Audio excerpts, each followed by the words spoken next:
Hi everyone, in this video we will be showing some Ethernet testing using VeEX testers on the 100G. We've got a couple of models from VeEX for the 100G, the TX340 and the RFC2544. The steps and the procedure to do 100G testing on Ethernet or the other technologies is pretty much the same because the GUI is the same between the different units. So we will be using today the TX340 for on 100G, and it's the same procedures if you want to test 10G or 25G or any other Ethernet traffic rate. Yeah, as soon as you start the TX340 with a 100G module, this is the initial screen you will get.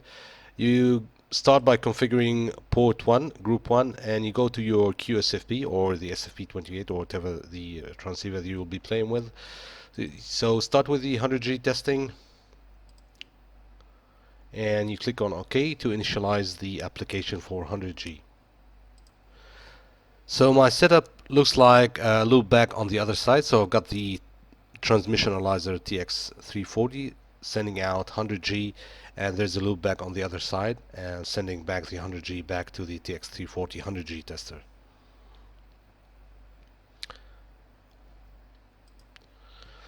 So you can control your unit either using a web browser and logging into the IP of the unit, or start a VNC application, or you can just play on the display of the unit itself.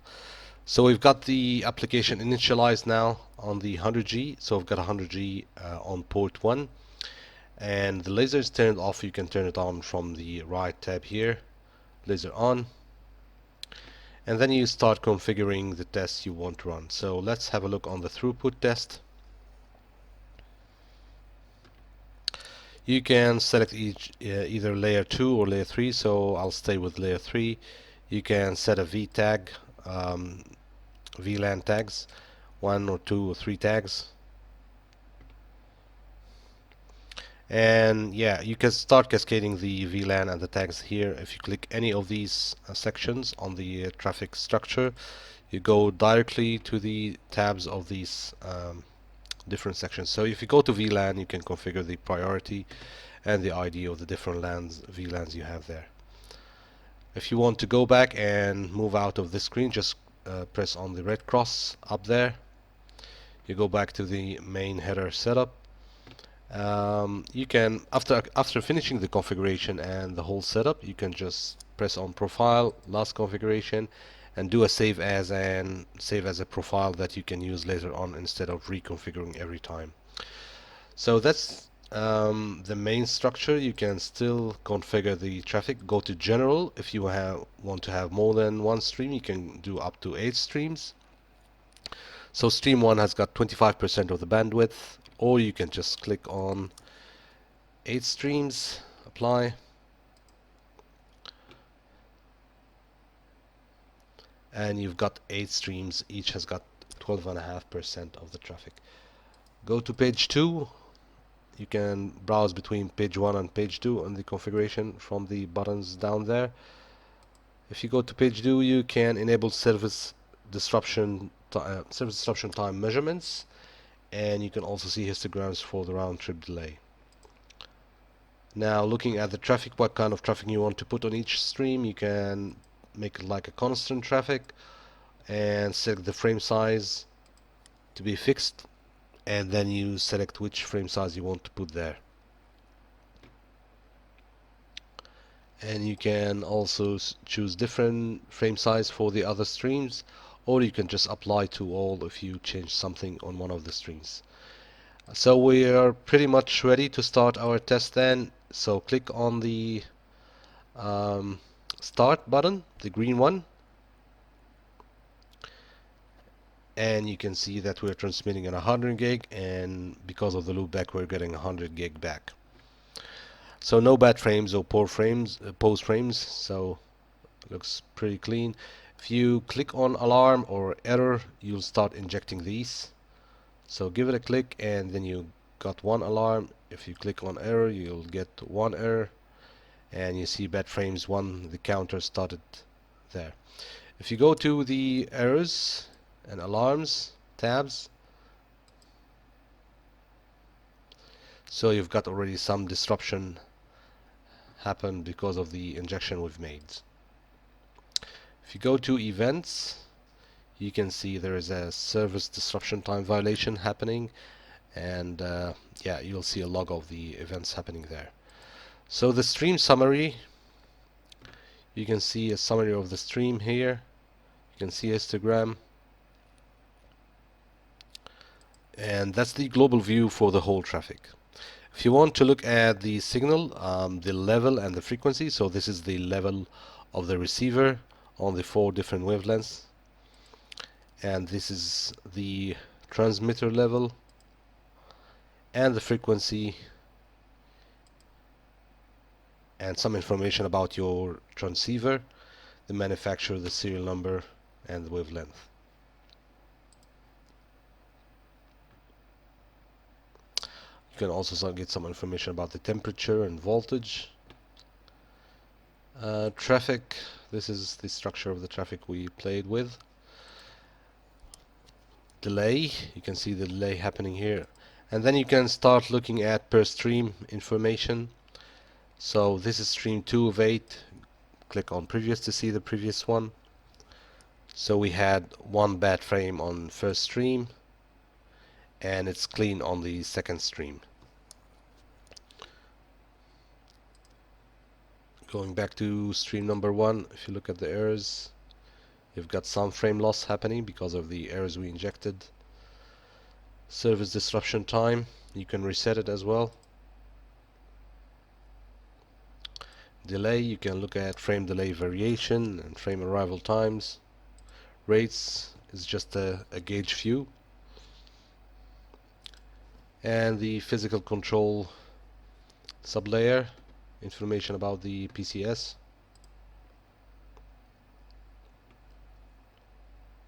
You can set up the injection from the bottom right there, so you can configure what kind of injection you want to make. So is it a CRC? So you can't configure it while the test is running, so press stop and you can configure the type of injection. Is it a checksum, a pause, or a out of service, or a sequence error? You can make it a single injection or a burst or a rate. Almost the same thing for the alarm. So what kind of alarm you want to generate, and the behavior, is it a single burst or continuous, and the duration of that alarm. At any point you need to go back and exit that screen, just press the red cross at the top and we're back at the results screen. Now if you want to save these measurements, just press on the save button. You will see on your browser or on your main screen of the display of the unit. So I'll call this one throughput 100 gig and apply, and it will be saved. Later on we will see the list of results and the files we got.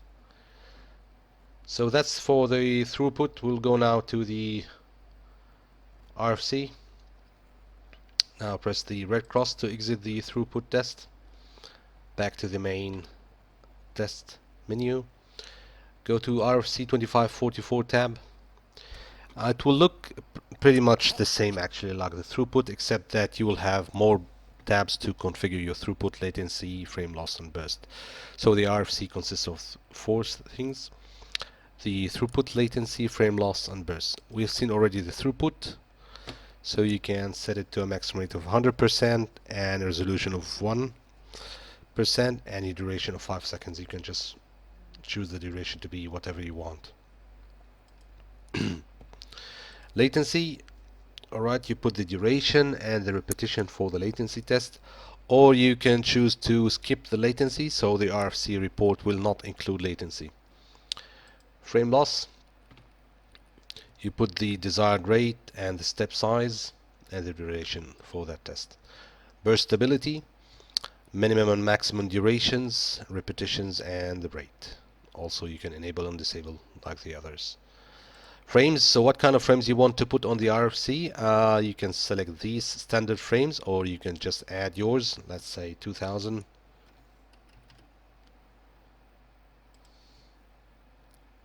So I've got 2000 here as well.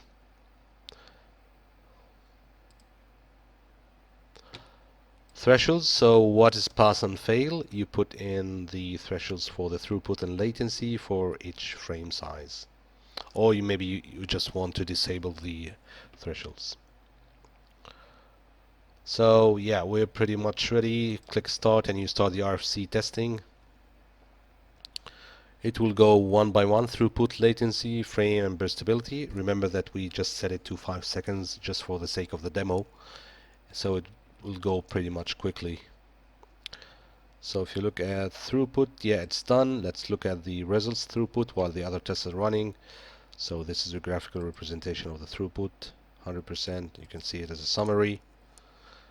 Pass, 100%. You can see it as a log. Yeah, almost the same. Latency results. So if you want latency or jitter, depends what you want to see, the latency or the jitter, it will be there. Frame loss. Test has already finished because you can see that the start button, the green button, is now back to green. So the test has already finished. So that's for the frame loss. We don't have any losses, so at 90% and 100% for the 1518 frame size. Burstability, pass, and physical control sequence, the information about it, and that was the signal level for the transmit and receive, and the frequency events, if any, it will be logged here.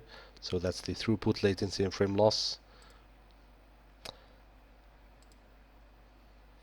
So it's done. You can then click on save and do the same for the saving RFC2544 on 100 gig. Just give it a name.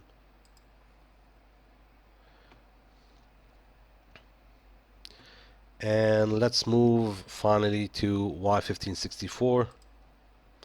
Press on the red cross back to the main test menu. Go to vSAM. vSAM is actually the 1564 implementation by VeEX. So we've got 8 services, and we're going to do configuration test and service performance test. So the Y1564 has got 2 parts: the service configuration and the service performance test. You can choose the duration of your CIR.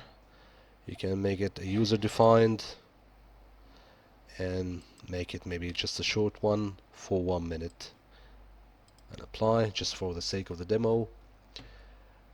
So you've enabled already the 8 services, and if you want to configure each of these services, go to the services tab there. Again, it's the same interface we played with before on the RFC and the throughput. So you configure what kind of traffic you want to put for that service. 1 of 8, is it layer 3 or layer 2? What kind of frame size will be there? Service attributes, if you want to enable or disable traffic policing, it will be here. So, and you set the policing rate and how much of the traffic will be there for that service, and you click on next to configure each of these services. If you decided to, let's say, change any parameter and apply it to all, just press on copy. So you will copy the configuration of service 2 to all other services you will have, and a summary there for the MAC addresses, the IPs for each of the service, VLANs, and that was the header. So we are pretty much ready to start this one. Press on start button, and it should start with the configuration performance configuration test first on each of these services. So it will go one by one. So I'll pause the video here and just show you the results after like 20 seconds. So we have resumed the video, and it's the last service being tested for the configuration, and then it will move to the performance test of each of these services. Now all of the services have passed. That's the summary for each of the services. Now it's running the performance test in the background. We have already set the test for 1 minute.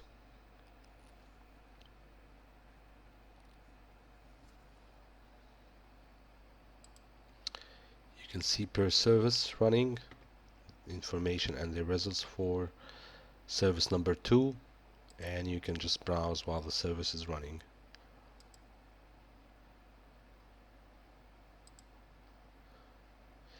You can see as well the signal level, just like we did before in the RFC, and the event log, what's happening. Right, the performance test still running.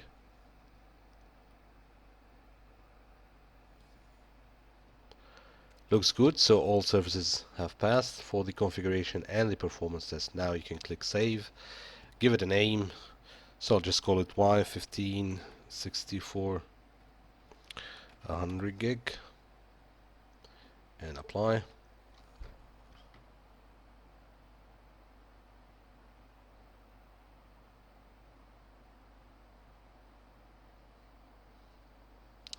So now you can exit the Y1564, and this is pretty much the RFC throughput and Y1564. If you want to configure the unit as a loopback, so you set it as a loopback device and use maybe another tester on the other end, this is how you do it here on layer 2 or layer 3. If you want to capture some packets, go to advanced and packet capture. So if you've got a license for that, it will be enabled. Auto scripting, you can run profiles sequentially from profile 1, 2, 3, the ones that you have configured previously, so you can run them sequentially on the BERT and the throughput tests. Now that we have saved the results, go to this toolbox icon at the top left to have a look on the results. Go to Files, Saved, and you see a list of saved results there. So we've got Y1564 and another one that we just saved. If you click on the Y1564 there, click on View, and you can see a sample of the report that will be generated. So this is just a preview there for the test, and you can download or export this test result into a PDF or an HTML or even an XML file that you can integrate with our other systems. Go to Files, you can see also the rest of the results. You can download them, or you can push them on a USB stick. So to USB means that you can push it to USB. Thanks for watching, and have a look on the other videos about VeEX testers. We've got also other videos how to establish easy remote, Wi-Fi connections, layer 4 testing, and some other videos that we keep updating as well. Thanks for watching.